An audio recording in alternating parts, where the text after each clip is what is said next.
गरी पल्टन काश्मीरमा राइफल राख्छन् घरैमा भेट्न नआऊ रातिमा तातो गोली खाउला छातीमा भेट्न नआऊ रातिमा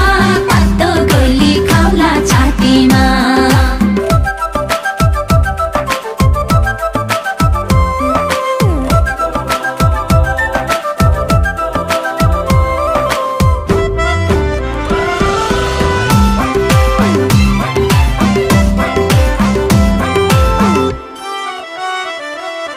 बाको बन्दुक लुकाइदिनु सानो तिमीले सुटुक्कै टोक्ने कुकुर बाँधिदिनु आउँछु म त लुसुक्कै